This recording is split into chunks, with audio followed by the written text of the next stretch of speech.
sou a professora Isabela e hoje nós vamos dar continuidade à Biologia B da etapa 4. Nós vamos ver hoje o capítulo 3, que vai abordar a fisiologia. Então, a fisiologia ela foi dividida em fisiologia 1 e a fisiologia 2. Nós vamos ver no capítulo 3 e no capítulo 4, respectivamente.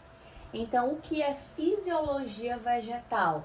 Nós geralmente estudamos os animais, fisiologia animal, anatomia animal, e é muito mais fácil para algumas pessoas compreenderem e entenderem o funcionamento dos animais. Mas aqui, quando se trata de botânica, que é o estudo das plantas, algumas pessoas têm mais dificuldade por conta de alguns termos que são mais diferentes. Mas vocês vão ver que é bem tranquilo, não tem tantas dificuldades, tá?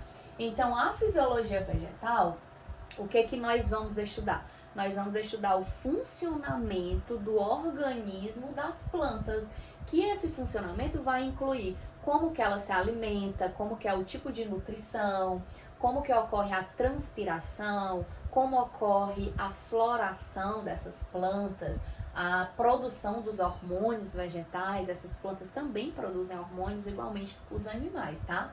Claro que são hormônios diferentes. Então, vamos ver aqui primeiramente como que ocorre a absorção de nutrientes. Então, os nutrientes vão estar lá no solo, os sais minerais, a água também vai estar presente no solo. E quem é que vai ser responsável por absorver esses nutrientes? Vai ser o órgão que nós já estudamos, que é denominado de raiz. Então, a raiz, além de dar fixação da planta, ela também é responsável aí por realizar a absorção de nutrientes, de sais minerais, de água, que retira aí do solo. Mais especificamente, a zona pilífera. Então, nós vimos que a raiz ela tem várias partes. Tem o colo, a zona principal, a zona tuberosa, a zona de crescimento, a zona pilífera. E é exatamente essa zona pilífera que é a zona responsável aí por absorver a água e por absorver também os nutrientes. Então, esse transporte da água e dos nutrientes que vai sair do solo para entrar para a planta, ela vai acontecer através de um transporte que é denominado de transporte passivo, onde não há o gasto de energia, não há o gasto de ATP. Então, geralmente, se é de água, quando a gente fala sempre em solvente, qual é o solvente universal, né? A água. Quando a gente fala de solvente, a gente vai falar de osmose, que é um transporte passivo. Quando a gente fala em soluto, que são sais minerais, aí nós vamos ver que é um tipo de difusão, que ocorre ou simples ou facilitada, que nós já estudamos, né? Então, a água, quando ela é absorvida, quando ela sai do solo e entra para dentro da planta, por processo de osmose, na osmose, esse processo vai acontecer a favor do gradiente de concentração. Então, não há gasto de energia por conta disso. E na osmose, vai do menos concentrado para o mais concentrado. Então, no caso, o citoplasma, o líquido citoplasmático que tem dentro das células da zona pilífera, ela está mais concentrada em relação à solução aquosa que se encontra no solo. Então, por esse motivo que a água vai em direção do solo para a zona pilífera. Quando entra, essa água ela vai seguir dois caminhos, a zona apoplástica e a zona simplástica. Na zona apoplástica, essa zona ela é um sistema que vai absorver e que abrange os espaços externos à membrana plasmática celular. Ou seja, uma rede de espaços que existe entre as paredes das células adjacentes. Então, essa água vai entrar e vai se encaminhar por esses espaços externos. Então, não vai existir o gasto de energia, como eu falei, nesse deslocamento da água. Na via simplástica, vai estar associado aí ao conteúdo intracelular. E a seiva bruta ela vai se movimentar pelo interior das células através dos plasmodemos, que são tubos citoplasmáticos, que são responsáveis pelo contato direto entre o citoplasma das células aí, que são denominadas de contíguas. Esse processo é um processo mais lento, mais demorado, por conta aí que vai ocorrer também, além da passagem da água, vai ocorrer o conteúdo celular, vai adentrar aí. Então, nós temos aqui um esquemazinho que mostra como que ocorre esses transportes passivos. No caso do transporte, falou em transporte de água, já lembrar que é sempre osmose. Transporte do solvente é sempre por osmose, que vai do solo para a planta, né? O solo ele é menos concentrado, a planta é mais concentrada, ela é hipertônica. No caso do transporte de sais, pode acontecer pelo transporte passivo, sem gastar energia, mas pode acontecer também gastando energia, que é denominado de transporte ativo. Então, vai acontecer do meio mais para o meio menos na difusão simples, o solo mais concentrado, tem mais nutrientes, e aí a planta vai absorver esses nutrientes, que ela é hipotônica em relação ao solo. No transporte ativo, como vai contra o gradiente de concentração, então vai do meio menos concentrado para o meio mais concentrado, e isso vai favorecer aí que ocorra a entrada da água. Aqui nós temos a transpiração. Quem é o órgão que vai realizar a transpiração? Nós vimos já, vai ser a perda da água em forma de vapor para o ambiente, e quem realiza a transpiração são as folhas, né? Além de realizarem aí a fotossíntese. Quando as folhas realizam a transpiração, é necessário que elas realizem aí a abertura dos estômatos e a abertura das cutículas. Então, 10% vai ser realizado aí da fotossíntese, a água, e 90% dessa água vai ser liberada na transpiração. Aqui nós temos uma imagem da representação dos tipos de transpiração que ocorre. Nós temos de dois tipos: a transpiração cutilar, que é através da cutícula, e nós temos a transpiração estomatal, que ocorre através dos estômatos se abrindo para que ocorra a passagem dessa água que sai em forma aí de vapor.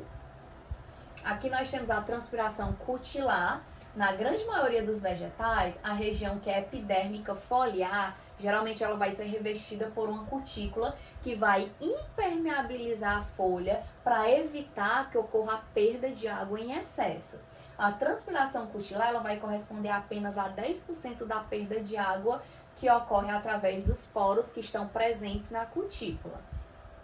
Já a transpiração estomática, que ocorre através dos estômatos, vai ser referente a 90% da água perdida pela transpiração que ocorre nas células, que está localizada aí na parte da epiderme inferior da planta.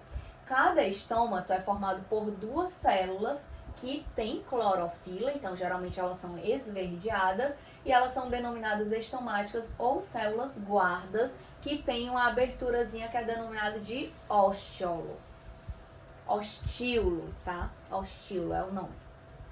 Aqui nós temos o ostíolo, que é justamente essa abertura que vai ocorrer pelas células guarda, e aqui nós temos o epiderme, que está mostrando esses estômatos. Então eles têm esse formatozinho aí. Então aqui nós temos o mecanismo de controle da transpiração, que vai acontecer aí realizado pelas folhas, tá? A água que vai ser conduzida pelo xilema, ela vai chegar até as folhas, alcançando aí o parênquima clorofiliano, que nós já vimos, né, o parênquima, para que ele serve, qual é a função dele.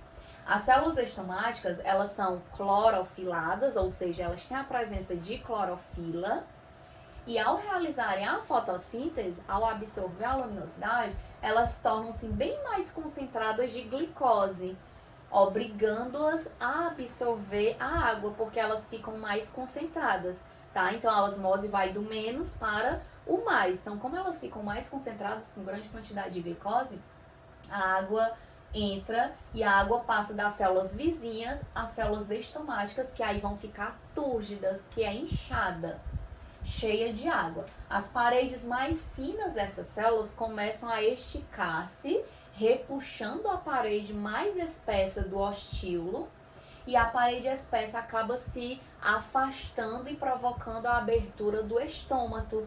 Desse modo, ocorre a saída do vapor de água para o meio ambiente.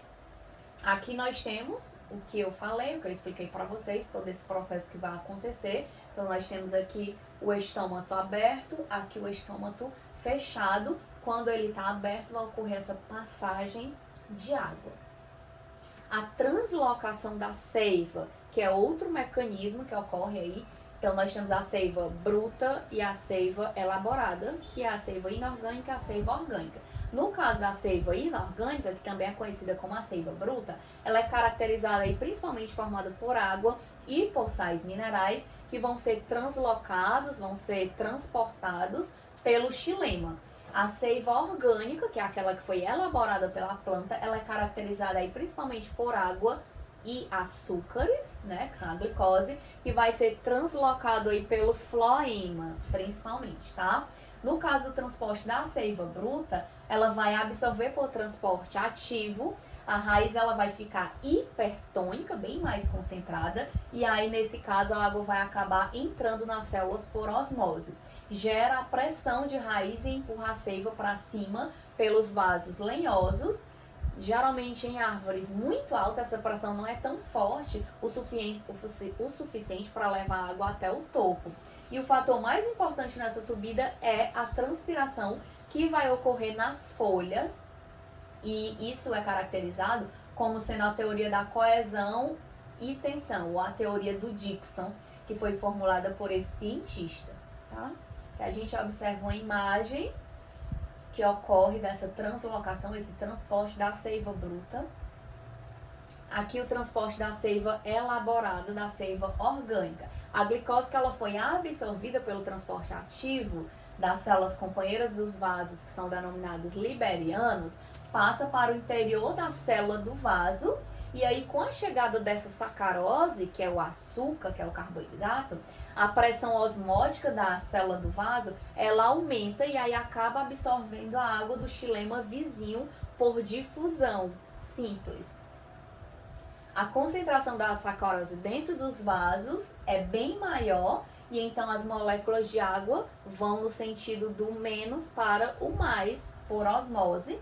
E essa teoria ela é denominada de teoria do fluxo de massa.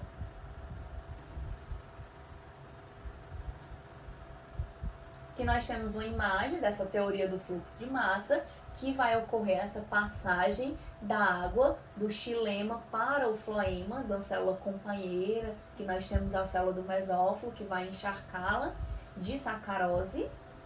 E aqui nós temos outra imagem que ocorre o inchaço, que é provocado por conta do acúmulo dessas substâncias orgânicas. Quando a gente faz o anel de Malpighi, que corta, então essa seiva ela não consegue passar e acaba ocorrendo o inchaço, que é denominado cinturamento, esse nome, tá?